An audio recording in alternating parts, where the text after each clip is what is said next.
사도신경을 통하여 신앙을 고백합니다.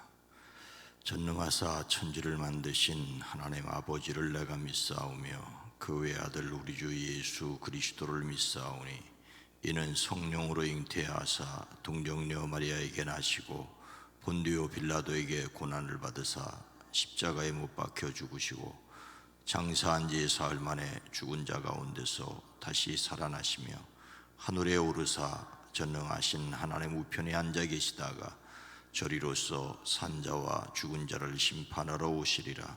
성령을 믿사오며 거룩한 공회와 성도가 서로 교통하는 것과 죄를 사하여 주시는 것과 몸이 다시 사는 것과 영원히 사는 것을 믿사옵나이다. 아멘. 거룩하신 하나님, 자비로우신 주여, 이 시간을 열어주심을 감사합니다. 우리의 매일매일 순간순간마다 여기에 그 일에 하나님이 함께 계심을 믿고 감사를 드립니다. 주님의 세미함을 깨달아 알게 하시고 우리를 통하여 이루시기 원하시는 하나님의 놀랍고 위대함을 깨달아 하나님께 감사하며 순종할 수 있게 하옵소서. 주여, 우리를 사용하여 주시옵소서. 우리 교회를 사용하여 주시옵소서. 이 민족 이 백성을 세계 평화를 위하여 사용하여 주시옵소서. 이 땅을 긍휼히 여기시옵소서. 범사에 감사함을 드립니다. 매일매일 순간순간마다 강건케 하옵소서. 40일을 작정하여 기도합니다. 하나님, 그 기도의 내용 위에 하나님 친히 응답하여 주시옵소서. 1000번제를 드립니다. 오랜 기도, 간절한 기도 위에 주의 손을 더하여 주시옵소서. 이 새벽도 우리의 기도에 포함되어 있는 그 이름들이 건강하게 하옵소서. 평안하게 하옵소서. 만남의 복을 더하여 주시옵소서. 형통케 허락하여 주시옵소서. 이제 새 학년 새 학교에 들어간 사랑하는 자녀 손들 위에 지혜와 명철을 주시옵고 만나야 될 사람을 만나게 하시되 또 좋은 사람으로 만나지게 하옵소서. 우리의 사랑하는 이들을 치료하여 주시옵소서. 강건케 하옵소서. 예수님의 이름으로 축복하여 간절히 기도드리옵나이다. 아멘. 찬송가 286장입니다. 주 예수님 내 맘에 오사. 찬송가 286장입니다. 주 예수님 내 맘에 오사 날 붙들어 주시고 내 마음에 새 힘을 주사 늘 기쁘게 하소서. 사랑해 줘, 사랑해 줘, 내 맘속에 찾아오소. 내 모든 죄 사하시고 내 상한 맘 고치소서. 주 예수님 내 맘에 오사 내 소원 다시고 내 무거운 짐 맡아주사 참 평안을 주소서. 사랑해 줘, 사랑해 줘, 내 맘속에 찾아오사 내 모든 죄 사하시고 내 상한 맘 고치소서. 주 예수님 내 맘에 오사 날 정결케 하시고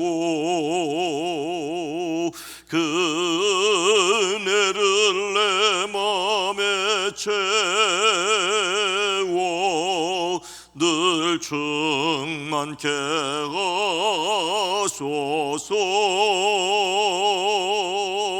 사랑의 주, 사랑의 주, 내 맘속에 찾아오사 내 모든 죄 사시고 내 상한 맘 고치소서. 주 예수님 내 맘에 오사 내 길 인도하시고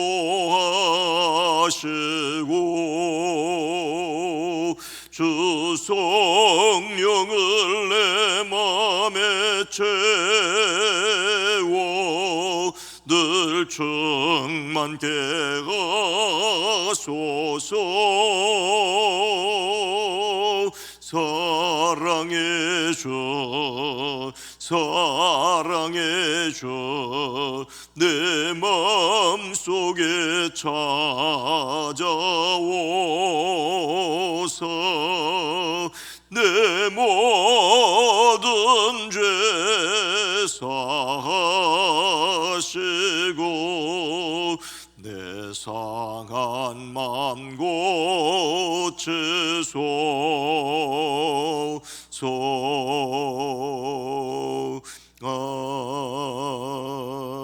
아멘.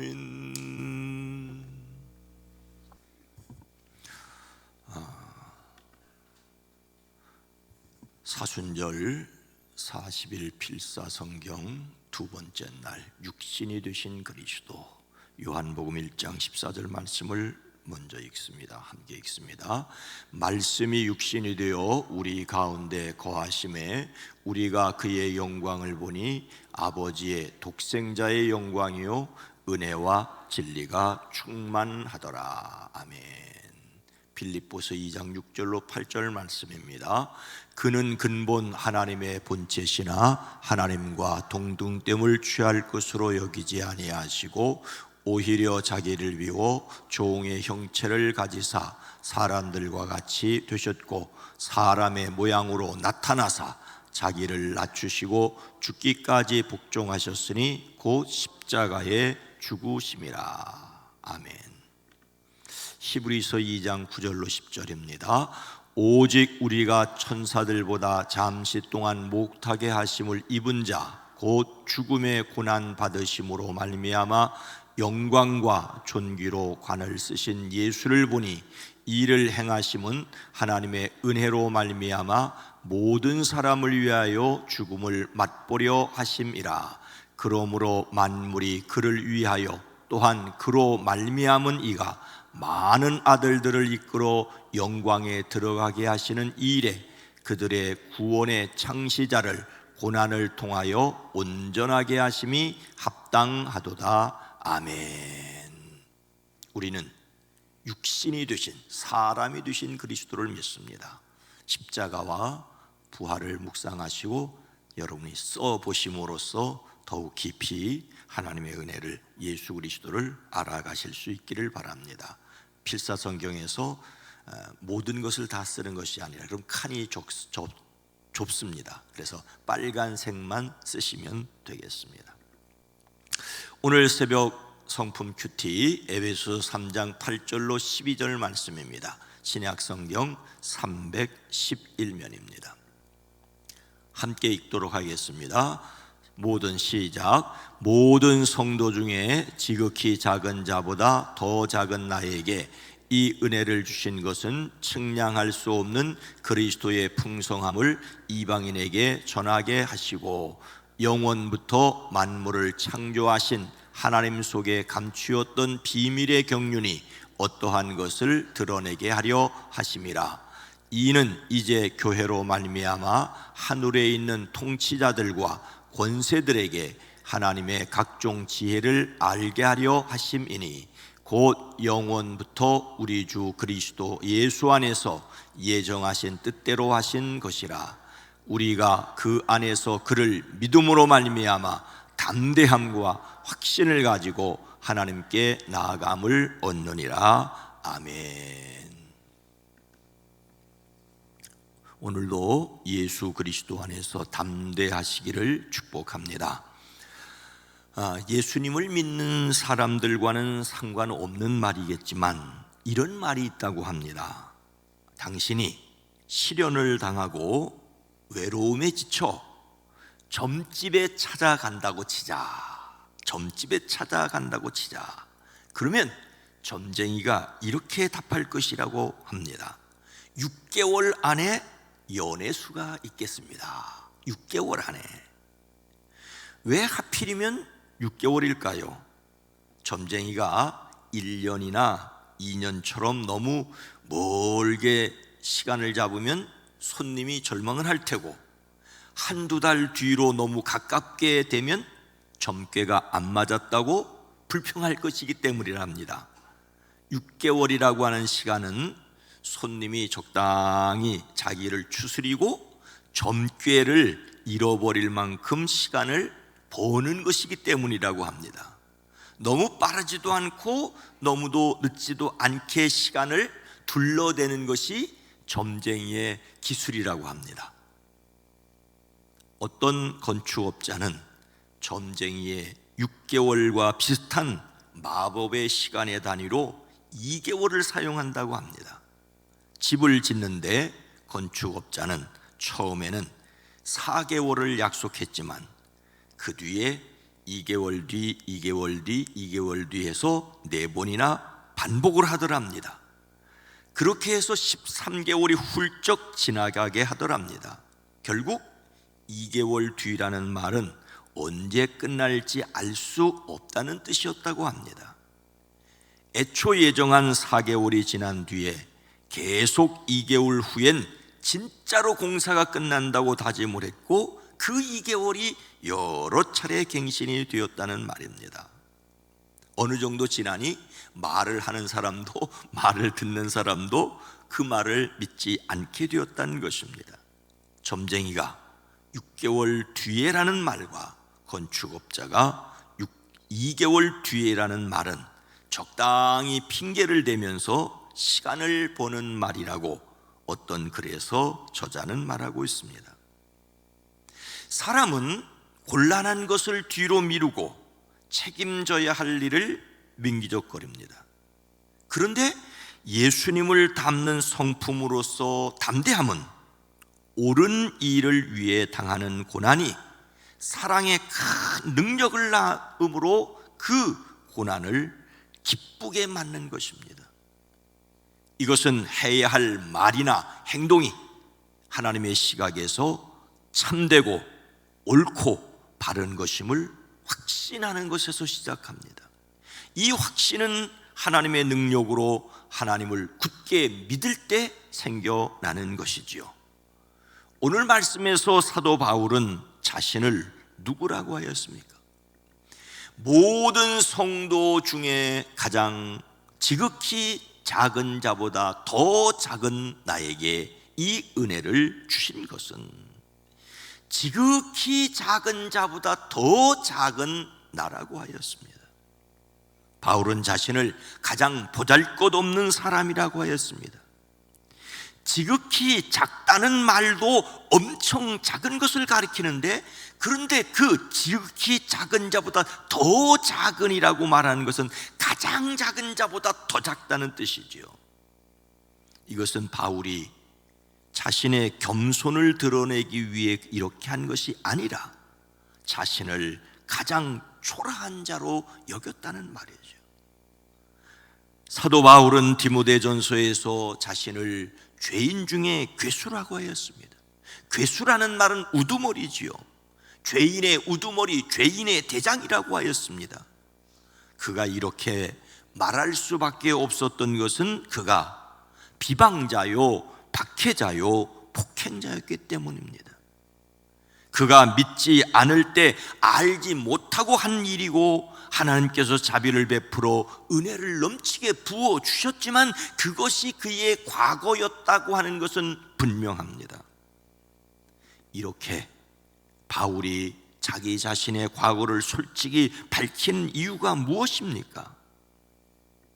측량할 수 없는 그리스도의 풍성함을 이방인에게 전하게 하시고 영원부터 만물을 창조하신 하나님 속에 감추어졌던 비밀의 경륜이 어떤 것을 드러내게 하려 하심이라.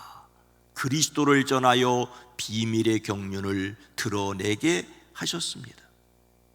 바울은 측량할 수 없는 그리스도의 풍성함을 경험했습니다.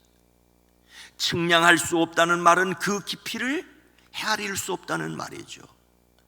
얼마나 풍성한 은혜냐 하면 자신처럼 모든 성도 중에 지극히 작은 자보다 더 작은 그에게 은혜를 주신 것을 보면 알 수 있다고 말합니다. 죄인 중에 우두머리인 그를 불러 복음을 전하게 하셨으니 하나님의 사랑과 은혜가 얼마나 놀라운 것입니까? 자기 자신에게 절망을 크게 하면 크게 한 사람일수록 하나님의 은혜가 큰 겁니다. 나 같은 사람에게도 하나님께서 은혜를 주셔서 예수 믿게 하셨고 복음을 전하게 하셨으니 하나님의 은혜가 얼마나 큰 것입니까? 만물을 창조하신 하나님 속에 영원부터 비밀 계획이 있었습니다. 자신도 그것을 몰랐기 때문에 하나님을 위한 일이라고 하며 스데반을 죽이는데 앞장섰고 그리스도의 교회를 박해하는 데 열심이었습니다. 이런 그에게 하나님께서 찾아와 만나주시고 은혜를 주셨습니다. 그리고 은혜를 주신 이유는 하나님의 비밀을 드러내게 하시려는 것이었습니다. 하나님의 비밀은 그리스도 예수입니다. 하나님께서 예수님을 통하여 사람들을 구원하시기를 기뻐하셨습니다. 그리스도 안에서 유대인과 이방인들이 하나 되게 하나님께 나갈 수 있게 하셨습니다. 사도 바울은 이런 놀라운 사실을 깨닫고 이것을 드러내는 것을 사명으로 여기게 되었습니다. 모르는 사람에게는 여전히 비밀이죠. 다 알아도 자기가 모르면 깨닫지 못하면 비밀입니다. 그러나 여러분, 아무리 엄청난 비밀이라도 그것을 아는 사람에게는 전혀 비밀이 아닙니다. 여전히 어떤 사람들에게는 예수 그리스도가 비밀이지만 예수님을 그리스도라고 믿는 사람에게는 전혀 비밀이 아닙니다. 예수님을 믿음으로 하나님의 자녀가 됨의 확신을 가지시기를 주님의 이름으로 축복합니다. 그런데 하나님은 이 그리스도의 비밀을 어떻게 전하기를 원하셨습니까? 이는 이제 교회로 말미암아 하늘에 있는 통치자들과 권세들에게 하나님의 각종 지혜를 알게 하려 하심이니 곧 영원부터 우리 주 그리스도 예수 안에서 예정하신 뜻대로 하신 것이라. 교회를 통하여 하나님의 각종 지혜를 알리십니다. 우리는 여기에서 교회의 위대한 사명을 볼 수 있습니다. 오늘 말씀은 교회를 통하여 하나님의 지혜를 하늘에 있는 통치자들과 권세들에게 전한다라고 말씀하고 있습니다. 하늘에 있는 통치자와 권세들이 무엇인지 정확하게 알 수 없습니다. 이것을 잘 안다고 말하는 것은 성경의 기록을 벗어나는 것으로 위험합니다. 다만 사람들이 천사라고 부르던 악령이라고 부르던 그 하늘의 영적 존재들을 포함하여 하늘 끝까지 예수님의 이 비밀을 알게 하셨다는 것입니다. 하늘 끝을 이야기하는 의도는 분명합니다. 하늘 끝까지라는 말은 땅 끝까지라는 것은 당연한 말이죠. 하늘 끝까지라는 말은 땅 끝까지라는 것은 너무나도 당연합니다. 교회는 예수님을 알지 못하는 사람들에게 예수님을 증거하는 사명을, 땅 끝까지 예수님을 전하는 사명을 받았다라고 하는 것입니다. 바울도 이 일에 참여하도록 부르심을 받았습니다. 이것이 그에게 임한 참으로 놀라운 은혜였습니다. 그래서 하나님의 감동으로 로마 교회에 이렇게 말합니다. 하나님의 부유하심은 어찌 그리 크심지, 하나님의 지혜와 지식은 어찌 그리 깊고 깊으십니까?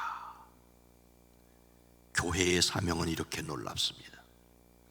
예수님을 믿는 사람들인 교회를 통하여 하나님께서 복음을 전하게 하셨다는 이 놀라운 사실을 확신하시기를 주님의 이름으로 축복합니다. 이제 바울이 이렇게 자신이 받은 은혜와 교회의 사명이 놀랍다고 말하는 이유가 무엇입니까? 12절 말씀 우리가 다시 한번 읽습니다. 시작. 우리가 그 안에서 그를 믿음으로 말미암아 담대함과 확신을 가지고 하나님께 나아감을 얻느니라. 아멘. 담대함과 확신으로 하나님께 나아가게 되었다는 것입니다.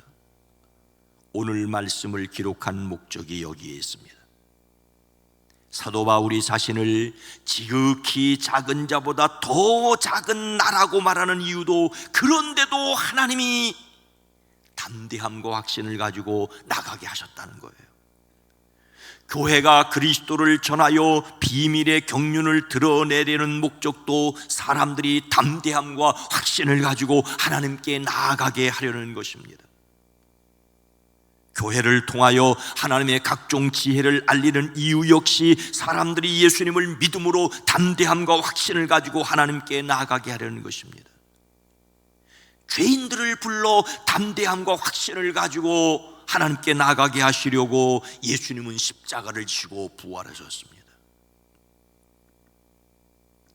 우리는 그리스도를 믿음으로써 그 안에서 확신하고 담대하게 하나님께 나아갑니다. 이것이 우리가 예수님을 믿어야 하는 이유고 예수님을 전해야 하는 목적입니다. 그런데 여러분, 하나님께 담대히 나아가는 사람들이 어찌 세상에서 담대하지 않을 수가 있겠습니까? 하나님께도 담대히 나갈 수 있게 되었는데 이 세상에서 어찌 두려워하고 근심하고 걱정하고 그냥 머물러 있을 수 있겠습니까? 우리가 바로 담대할 수 있는 이유는 하나님께도 담대하게 나가는, 하나님을 아버지라 부르는 자녀가 되었기 때문입니다. 그리스도 예수로 말미암아 지옥의 권세에서 벗어났기 때문입니다. 예수 그리스도를 믿음으로 세상에서도 담대함을 누리시기를 주님의 이름으로 축원합니다. 거룩하신 하나님, 자비로우신 주님, 사도 바울은 자신을 죄수의 괴수라고, 가장 작은 자보다 더 작은 자라고, 이런 그를 하나님의 은혜로 채워주시고 하나님의 복음을 전하게 하셨습니다. 하나님 앞에 담대하게 확신을 가지고 나가게 하셨습니다. 우리도 예수 그리스도를 믿음으로 하나님을 아버지라 부르며 하나님께 이 시간도 담대히 나왔습니다. 우리의 자랑거리와 우리의 능력을 가지고는 조금도 하나님 앞에 설 수 없으나 다만 예수 그리스도를 믿음으로 담대함을 갖게 허락하시니 감사합니다. 주여, 하나님 앞에 담대하게 나가는 이들 담대하게 나갈 수 있사오니 세상에서도 담대하게 하옵소서. 죽음 앞에서도 담대하게 하시고 불의 앞에서도 담대하게 하시고 근심과 걱정이 우리에게 몰려올 때도 담대하게 하옵소서. 오늘 하루를 살아갈 때에도 그리스도 안에서 승리하게 하옵소서. 예수님의 이름으로 간절히 기도드리옵나이다. 아멘. 오늘 말씀을 생각하며 담대함과 확신으로 하나님께 나가게 하옵소서. 또 우리 교회가 모든 사람 앞에 그리스도의 비밀을 담대하게 전하게 하옵소서. 우리나라를 위해 기도합니다. 20대 대통령 선거 후회하지 않게 하옵소서. 주여 우리를 도와주시옵소서. 기도합니다. 주여